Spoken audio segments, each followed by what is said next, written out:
ಬೈರತಿ ಬಸವರಾಜ್ ಅವರ ಬಳಿಕ ಅರೆಸ್ಟ್ ಆದ ಬಳಿಕ ಫುಲ್ ಟೆನ್ಷನ್ ನಲ್ಲಿದ್ದಾರಂತೆ ಬಿಜೆಪಿ ಶಾಸಕ ಬೈರತಿ ಬಸವರಾಜ್ಗೆ ರೇವಣ್ಣ ಮುನಿರತ್ನ ಉಳಿದಿದ್ದಂತಹ ಕೊಠಡಿಯನ್ನ ನೀಡಿರತಕ್ಕಂತ ಸಿಐಡಿ ಅರೆಸ್ಟ್ ಬಳಿಕ ಬೈರತಿ ಬಸವರಾಜ್ಗೆ ಫುಲ್ ಟೆನ್ಷನ್ ಶುರುವಾಗಿದೆ.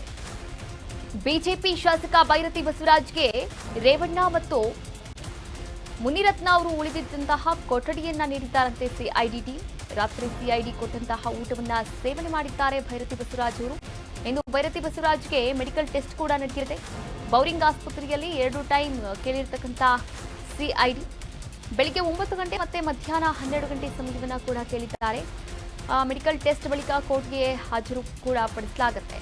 ಬೈರತಿ ಬಸವರಾಜ್ ಅವರನ್ನ ಸಿಐಡಿ ಟೀಮ್ ಹಾಜರುಪಡಿಸಲಿದ್ದಾರೆ. ನಿನ್ನೆ ಅರೆಸ್ಟ್ ಆದಂತಹ ಬಳಿಕ ಬಸವರಾಜ್ ಅವರಿಗೆ ಸಾಕಷ್ಟು ಟೆನ್ಷನ್ ಕೂಡ ಒಳಗಾಗಿದ್ದಾರಂತೆ.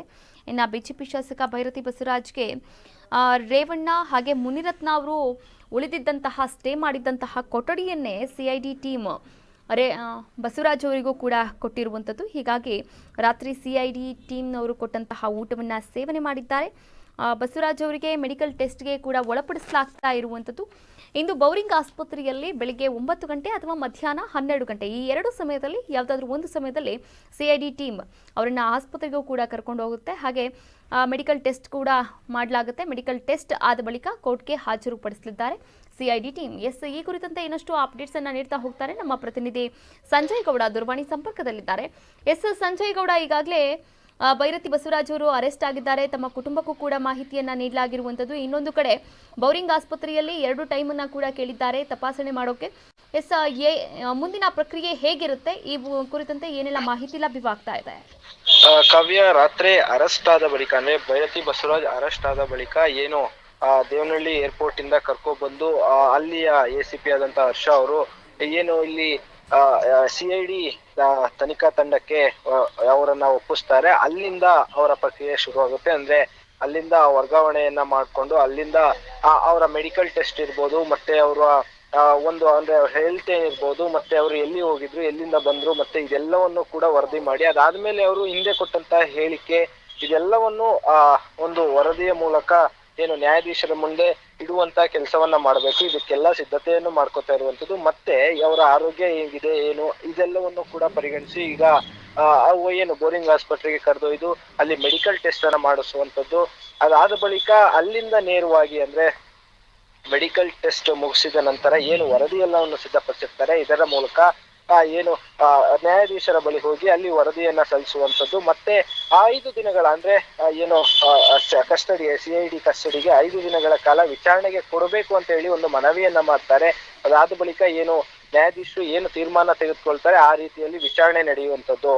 ಅದಾದ್ಮೇಲೆ ಏನು 5 ಅಂದ್ರೆ ಈಗ ಸದ್ಯ ಏನು ಬೈರತಿ ಬಸವರಾಜ್ ಅವರನ್ನ ಏನು ಸಿಐಡಿ ಆಫೀಸಲ್ಲಿ ಇಟ್ಕೊಂಡಿರೋದು, ಕಚೇರಿಯಲ್ಲಿ ಇಟ್ಕೊಂಡಿರುವಂತದ್ದು. ಅಂದ್ರೆ ಏನು ರೇವಣ್ಣ ಇರ್ಬೋದು, ಮತ್ತೆ ಮಿಕ್ಕ ಅಂದ್ರೆ ಜನಪ್ರತಿನಿಧಿಗಳು ಎಲ್ಲಿ ಉಳ್ಕೋಬೇಕು ಅಂದ್ರೆ ಎಲ್ಲಿ ಅವರಿಗೆ ಏನು ವ್ಯವಸ್ಥೆಯನ್ನ ಮಾಡಿರ್ತಾರೆ ಅಂದ್ರೆ ಸಿಐಡಿ ಆಫೀಸ್ ಅಲ್ಲಿ ಉಳಿಯುವುದಕ್ಕೆ ಅರೆಸ್ಟ್ ಆದ ಬಳಿಕ ಆ ಒಂದು ಜಾಗದಲ್ಲೇ ಉಳಿದಿರುವಂತದ್ದು. ಮತ್ತೆ ರಾತ್ರಿ ಇಡೀ ಎಲ್ಲ ಯೋಚನೆಯನ್ನ ಮಾಡಿರುವಂತದ್ದು. ಅಂದ್ರೆ ಹೀಗಾಯ್ತಲ್ಲ ಅಂತ ಹೇಳಿ. ಯಾಕೆ ಅಂತ ಹೇಳಿದ್ರೆ ಈ ಹಿಂದೆ ಸಾಕಷ್ಟು ಒಂದು ಈ ಕೇಸಿಂದ ಹೊರಬರಲು ಸಾಕಷ್ಟು ಪ್ರಯತ್ನವನ್ನ ಮಾಡಿದ್ರು, ಕೋರ್ಟ್ ಮೆಟ್ಲೇರಿದ್ರು, ಸುಪ್ರೀಂ ಕೋರ್ಟ್ ಮೆಟ್ಲೇರಿದ್ರು, ಆದ್ರೂ ಕೂಡ ಇದು ಯಾವುದು ವರ್ಕ್ ಆಗಿಲ್ಲ. ಈಗ ಕಡೆಯದಾಗಿ ಈಗ ಸಿಐಡಿ ವಿಚಾರಣೆಯನ್ನ ಎದುರಿಸುವಂತಹ ಪರಿಸ್ಥಿತಿ ಬಂದಿರುವಂತದ್ದು. ಮತ್ತೆ ಮೊನ್ನೆ ಏನು ಸುಪ್ರೀಂ ಕೋರ್ಟ್ಗೆ ಹಾಜರಾದಂತಹ ಸಮಯದಲ್ಲೂ ಕೂಡ ಒಂದು ಅಂದ್ರೆ ವಿಚಾರಣೆ ವೇಳೆಯಲ್ಲಿ ಒಂದಿಷ್ಟು ಸುಪ್ರೀಂ ಕೋರ್ಟ್ ಕೂಡ ಪ್ರಶ್ನೆಯನ್ನ ಕೇಳುತ್ತೆ. ಅಂದ್ರೆ ನಿಮ್ಗೆ ಇದೆಲ್ಲವರು ಯಾರೂ ಪರಿಚಯ ಇಲ್ಲ ಅಂತ ಹೇಳಿ ವಿಚಾರಣೆ ವೇಳೆಯಲ್ಲಿ ಒಂದಿಷ್ಟು ಹೇಳಿಕೆ ಹೇಳಿದ್ರಿ. ಆದ್ರೆ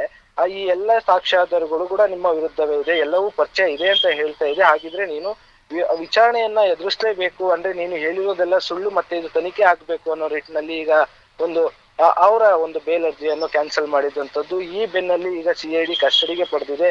ನೋಡ್ಬೇಕಿದೆ ಅಂದ್ರೆ ಏನು ಅಂದ್ರೆ ನ್ಯಾಯಾಧೀಶರು ಏನ್ ಆದೇಶವನ್ನ ಕೊಡ್ತಾರೆ ಅಂದ್ರೆ ಇವ್ರು ಮೆಡಿಕಲ್ ಟೆಸ್ಟ್ ಆಗಿ ಮತ್ತೆ ನ್ಯಾಯಾಧೀಶರಿಗೆ ಕೋರ್ಟ್ಗೆ ಕರ್ಕೊಂಡೋಗಿ ಅಂದ್ರೆ ಅವರಿಗೆ ಅಲ್ಲಿ ಒಂದು ಅವರ ಮುಂದೆ ಅಂದ್ರೆ ಜಡ್ಜ್ ಮುಂದೆ ನಿಲ್ಲಿಸಿದಾಗ ಅವರು ಏನು ಹೇಳ್ತಾರೆ, ಮತ್ತೆ ಏನು ಜಡ್ಜ್ ಕೂಡ ಏನ್ ಆದೇಶವನ್ನ ಕೊಡ್ತಾರೆ, ಇದೆಲ್ಲವನ್ನು ಕೂಡ ಕಾದ್ ನೋಡ್ಬೇಕಾಗಿದೆ. ಕಾವ್ಯ, ಥ್ಯಾಂಕ್ ಯು ಸಂಜಯ್, ತಮ್ಮೆಲ್ಲ ಡೀಟೇಲ್ಸ್ಗಾಗಿ ಧನ್ಯವಾದಗಳು.